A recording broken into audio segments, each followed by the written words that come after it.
Hello friends, welcome to Vaishali's home kitchen. Thumbnail અને video જોઈને તમને ખબર તો પડી જ ગઈ છે કે આજે સિઝલરની રેસીપી છે.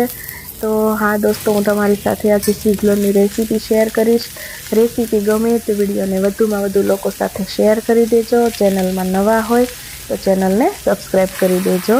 આજે મેં એકદમ જલ્દી બની જાય એવું અને હેલ્ધી વર્ઝનમાં સિઝલર બનાવ્યું છે. આજે મેં ના તો પાસ્તાનો ઉપયોગ કર્યો છે અને ના તો ટિક્કીનો. એકદમ સિમ્પલ સલાડ છે અને રાઈસ બનાવ્યા છે અને એની સાથે એક ગાર્લિક પેપર સોસ બનાવ્યો છે. સાથે મેં ફ્રેન્ચ ફ્રાય બનાવી છે અને ચીઝ લીધું છે. ચીઝ ટોટલી ઓપ્શનલ છે. હવે આપણે સબ્જી બધી જ કટ કરી લીધી છે. બ્રોકલી છે, ગાજર છે, 3 કલરના કેપ્સિકમ, ફણસી છે, પછી સ્વીટ કોર્ન છે અને પર્પલ કેબેજ છે. આપણે સ્વીટ કોર્નને બોઇલ કરી લીધા છે અને બેબી કોર્ન અને ફણસીને પણ આપણે બોઇલ કરી લીધા છે.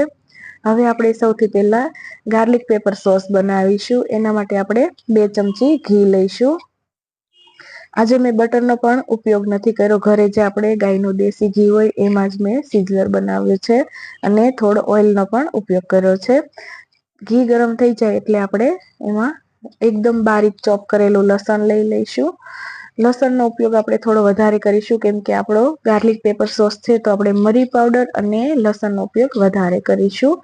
લસણ સતળાઈ જાય એટલે આપણે થોડું આદું એડ કરી દઈશું અને 1 થી 2 મિનિટ માટે સાતળી લઈશું.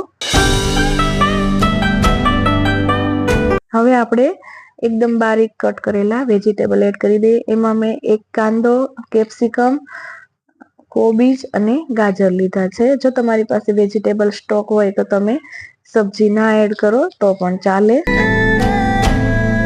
આપણે સબ્જીને 1 થી 2 મિનિટ માટે સાતળી લઈશું. સ્વાદ પ્રમાણે મીઠું એડ કરી દઈએ અને સરસ રીતે મિક્સ કરી લઈએ. હવે આપણે એમાં 1 લીટર જેટલું પાણી એડ કરી દઈશું. પાણી આપણે ગરમ લઈશું. હવે આપણે એમાં 1 થી 1.5 ટેબલસ્પૂન જેટલો મરી પાવડર એડ કરી દઈશું અને સરસ રીતે ઉકળવા દઈશું. હવે આપણે એમાં 1 ટેબલસ્પૂન જેટલો સોયા સોસ એડ કરી દઈશું.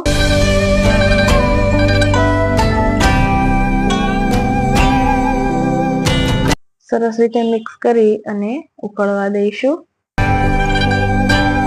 હવે આપણે કોર્નફ્લોરની સ્લરી એડ કરી દઈએ. 1 ચમચી કોર્નફ્લોરની સ્લરી મેં પાણીમાં બનાવી હતી એ એડ કરી દઈએ અને સરસ રીતે ઉકળવા દઈએ.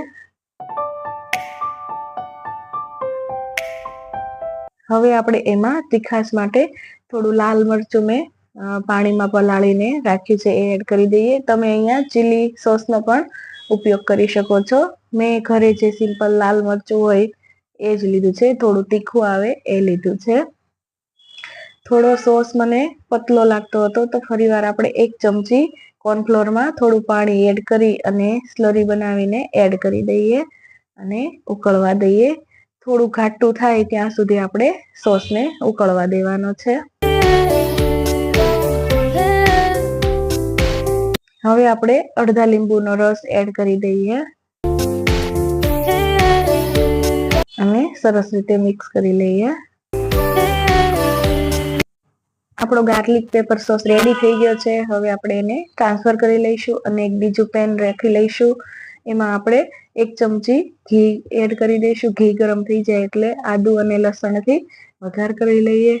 1 થી 2 મિનિટ માટે આપણે એને હાઈ ફ્લેમ પર સાતળી લેવાનું છે. હવે આપણે એમાં 1 ટેબલસ્પૂન જેટલું ચીલી ફ્લેક્સ અને 1 ટેબલસ્પૂન ઓરેગાનો એડ કરી દઈશું અને 1 મિનિટ માટે સાતળી લઈશું. હવે આપણે એમાં બોઇલ કરેલા રાઈસ એડ કરી દઈએ અને સરસ રીતે મિક્સ કરી લઈએ. સ્વાદ પ્રમાણે આપણે થોડું મીઠું એડ કરી દઈએ. ઓરેગાનોમાં ઓલરેડી થોડું મીઠું હોય છે તો આપણે જોઈને એડ કરીશું.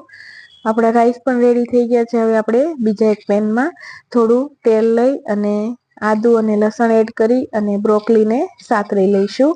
આપણે વેજીટેબલને એકદમ હાઈ ફ્લેમ પર જ સાતળવાના છે. જો આપણે ધીમા ગેસ પર એને સાતળીશું તો વેજીટેબલ એકદમ સોફ્ટ થઈ જશે અને વેજીટેબલમાંથી પાણી છૂટવા લાગશે. આપણી બ્રોકલી પણ સતળાઈ ગઈ છે. હવે આપણે એને એક બાઉલમાં ટ્રાન્સફર કરી અને ફરીવાર 1 ચમચી જેટલું તેલ લઈ અને બેબીકોર્ન અને ફણસીને સેમ એ જ રીતે આપણે સાતળી લેવાનું છે. એમાં આપણે સ્વાદ પ્રમાણે મીઠું એડ કરતા જઈશું. આદુ અને લસણ જે એકદમ ફાઇન ચોપ કરેલું છે એ પણ એડ કરતા જઈશું અને હાઈ ફ્લેમ પર એને 1 થી 2 મિનિટ માટે સાતળી લઈએ.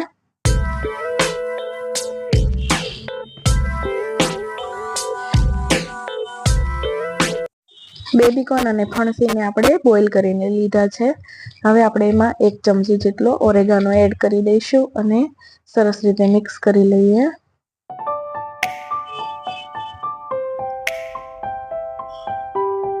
થોડા આપણે એને ટોસ કરી લઈએ જેથી વેજીટેબલમાં ક્રન્ચીનેસ ખૂબ જ સરસ આવે છે અને એક સ્મોકી ફ્લેવર પણ આવે છે.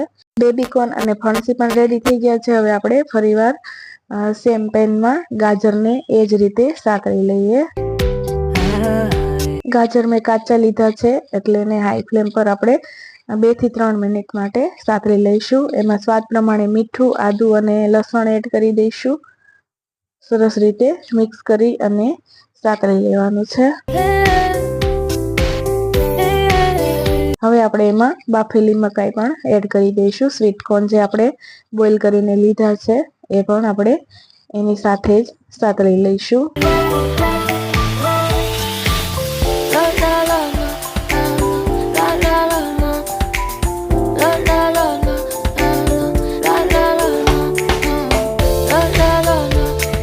એક ચમચી જેટલો ઓરેગાનો એડ કરી દઈએ અને સરસ રીતે મિક્સ કરી લઈએ.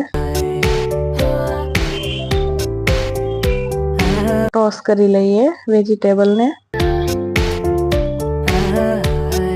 તમારી ક્વોન્ટિટી ઓછી હોય તો એક સાથે વેજીટેબલને સાતળવું હોય તો તમે સાતળી શકો છો. આપણે સેમ પેનમાં ફરીથી 1 ચમચી જેટલું તેલ લઈશું. ત્રણેય કલરના કેપ્સિકમને આપણે હવે સાતળવાના છે. ગેસની ફ્લેમ આપણે હાઈ જ રાખીશું. સ્વાદ પ્રમાણે મીઠું એડ કરી દઈશું.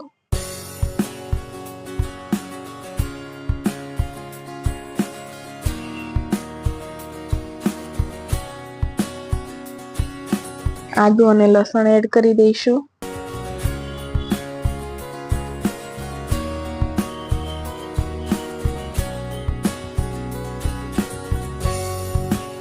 એક ચમચી જેટલો ઓરેગાનો એડ કરી દઈએ અને સરસ રીતે ટોસ કરી લઈએ.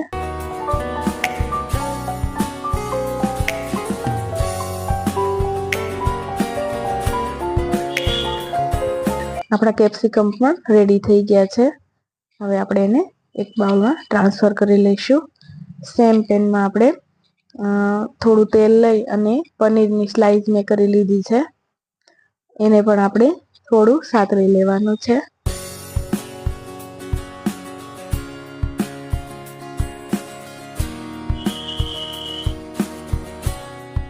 એમાં પણ આપણે આદુ અને લસણ એડ કરી દઈશું અને 1 ચમચી જેટલો ઓરેગાનો એડ કરી દઈએ. સ્વાદ પ્રમાણે થોડું મીઠું એડ કરી દઈશું. 1 થી 2 મિનિટમાં જ આપણું પનીર સરસ રેડી થઈ જશે. હવે આપણે એને ટ્રાન્સફર કરી લઈએ. હવે આપણે પર્પલ કેબેજને પણ એ જ રીતે 1 ચમચી તેલ લઈ અને સાતળી લેવાની છે. સ્વાદ પ્રમાણે થોડું મીઠું એડ કરી દઈશું. 1 ચમચી ઓરેગાનો એડ કરી દઈશું. આદુ અને લસણને એડ કરી દઈએ અને સરસ રીતે મિક્સ કરી અને 1 થી 2 મિનિટ માટે સાતળી લઈએ.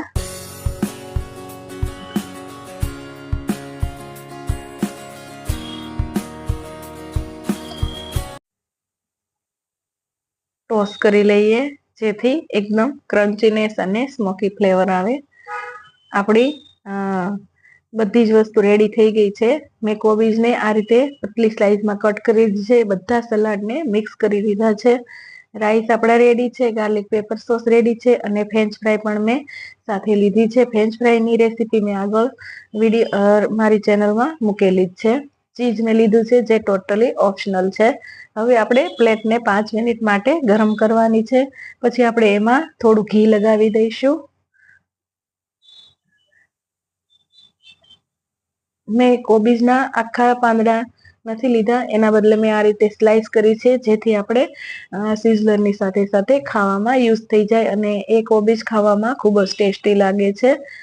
સૌથી પહેલા આપણે રાઈસ રાખીશું પ્લેટમાં. આજે મેં પાસ્તા અને ટિક્કી નથી બનાવી, કેમ કે મારે હેલ્ધી સિઝલર બનાવવું હતું એના માટે. જો તમને ભાવતું હોય તો તમે બનાવી શકો છો. હવે આપણે સલાડ રાખી દઈશું. હવે આપણે ફ્રેન્ચ ફ્રાય રાખી દઈશું સાઈડ પર. એકદમ કેરફુલી કરવાનું છે, લોટી એકદમ ખૂબ જ ગરમ હોય છે, તો આપણો હાથ દાજી ન જાય એનું ખાસ ધ્યાન રાખવાનું છે.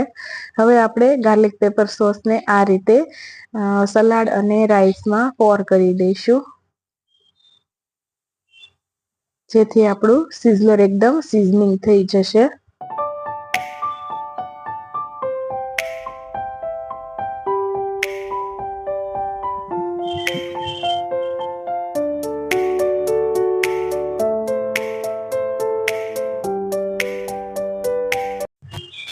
ઉપરથી થોડું આપણે ચીઝને છીણી લઈએ. તમને મારી રેસીપી ગમી હોય તો વિડીયોને લાઈક, શેર અને સબસ્ક્રાઇબ કરી દેજો. કમેન્ટ કરવાનું ભૂલતા નહીં. મળીશું આપણે એક નવા જ વિડીયો સાથે. Thank you. Bye bye.